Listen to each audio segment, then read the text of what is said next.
Hola, ¿qué tal chicos? Muy buenas tardes. Esta semana vamos a iniciar la segunda unidad de Química 2 con el tema sistemas dispersos. De hecho, el nombre de la unidad es sistemas dispersos. Vamos a iniciar esta unidad con los tipos de mezclas. Recordemos en sus clases de química en secundaria que existen dos tipos de mezclas, las mezclas heterogéneas y las mezclas homogéneas.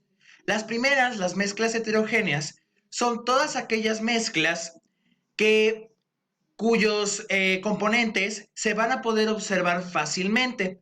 Un ejemplo claro sería el agua con el aceite, puesto que cuando en algún momento unimos nosotros agua y aceite, estas no se van a mezclar y vamos a poder observar los componentes de la disolución. Y las mezclas homogéneas, por su parte, por el ejemplo tenemos de la imagen agua con sal, son aquellas mezclas cuyos componentes no se van a poder observar. Es decir, que por mucho que tratemos de separarlo, será un poco más complicado separarlo como a diferencia de las mezclas heterogéneas. Bueno, el tema importante de esta clase son los sistemas dispersos. El día de hoy vamos a ver cuatro tipos de sistemas dispersos. Vamos a ver la disolución, vamos a ver los coloides, la emulsión y la suspensión.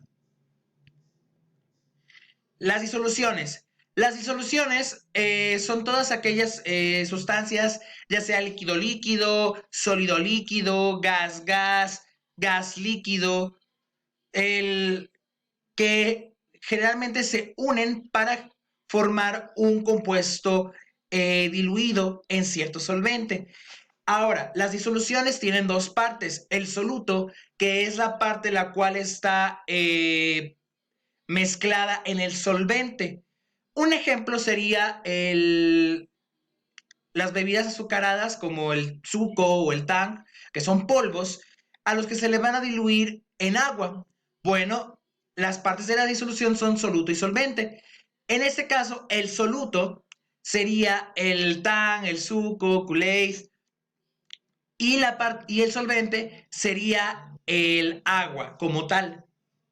Y ahora existen tres tipos de disoluciones. Las disoluciones diluidas, las disoluciones concentradas o saturadas y las disoluciones sobresaturadas. En las primeras, las soluciones diluidas, como el primer frasco de la imagen, es que se tiene muy poco soluto diluido en el solvente. Las disoluciones saturadas o concentradas son aquellas que están en un punto de equilibrio, como el del último frasco. Es decir, no hay tanto soluto diluido en el solvente, lo suficiente para que no se sienta diluida la disolución, pero lo poco como para que sea sobresaturada. Las disoluciones sobresaturadas son todas aquellas disoluciones que tienen demasiado soluto tratando de disolverse en el solvente. Como consecuencia, lo que va a ocasionar es que el solvente no pueda diluir más soluto y el soluto empieza a estancarse. Como por ejemplo, cuando nosotros ponemos 3 litros perdón, 2 bolsitas de tang en un litro de agua, el agua ya no va a poder diluir el tang y en algún punto pues se va a sentar el tang. Continuamos con los coloides. Los coloides, como esta gelatina que ven aquí, son un sistema disperso que se forma de dos fases, una fase continua y una fase dispersa. Bueno, la fase continua es aquella que va, en este caso serviría como el solvente original. Por ejemplo, en el caso de esta gelatina, sería principalmente el agua sería la fase continua y la fase dispersa sería el polvo de gelatina. El polvo de gelatina, como ustedes saben, a cierta temperatura pues se derrite o se mezcla fácilmente con el agua. Sin embargo, a temperaturas bajas, la gelatina empieza a solidificar. Esa es una de las grandes características de los coloides. Los coloides tienden a generar coágulos o cúmulos de espuma, los cuales van a poder darle una característica diferente al de una disolución simple. Continuamos con las emulsiones. Una emulsión es una conjunción de dos líquidos, principalmente una fase oleosa y una fase de agua, o una fase continua, y la fase dispersa siempre es aceite generalmente, las cuales se van a unir por un agente emulsificante. ¿Qué quiere decir esto? Bueno, por ejemplo, la fase continua puede ser un ejemplo. Vamos a tomar el ejemplo de la mayonesa. La mayonesa es una emulsión.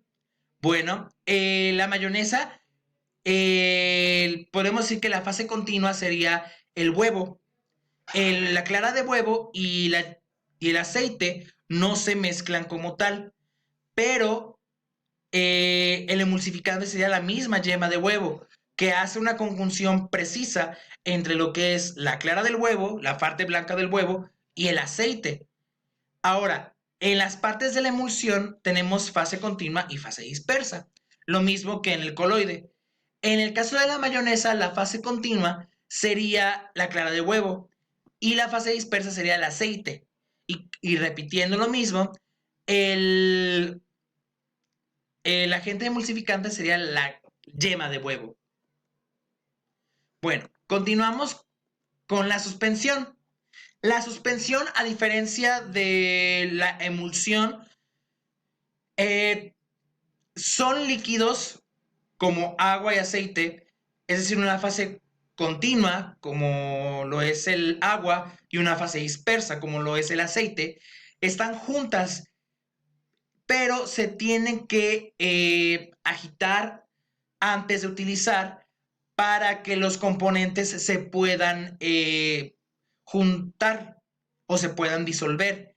Pero llegará un momento en el que la suspensión entra en reposo y las dos partes de la suspensión, sería la fase de grasa y la base de agua, se van a volver a separar. Por eso, por ejemplo, cuando toman algunos medicamentos, les dice agítese antes de usar o antes de administrar. Significa que generalmente los medicamentos son suspensiones. Significa que estos necesitan ese movimiento, esa agitación para poder unirse, pero llegará el momento en el que se van a separar. Bueno, las actividades a realizar. Las actividades a realizar serán el siguiente cuestionario. Por ejemplo, que tenemos qué es una disolución, qué es un coloide, dentro de una suspensión qué es la fase continua, cuál es la fase dispersa. Dentro de las emulsiones, menciona ejemplos de agentes emulsificantes y de algunos ejemplos de emulsiones. Esas preguntas las van a copiar en su libreta y las van a responder y las van a entregar como tarea. También recuerden estar trabajando en los foros de debate. Ahora ya son foros de debate, ya no son reseñas de clase. Vamos a trabajar con los foros de debate y más adelante vamos a realizar también preguntas y respuestas en sus grupos. Todo esto tiene un valor de 5% sobre la calificación final. Les agradezco mucho la atención prestada. El próximo tema será métodos de separación de mezclas. Nos vemos.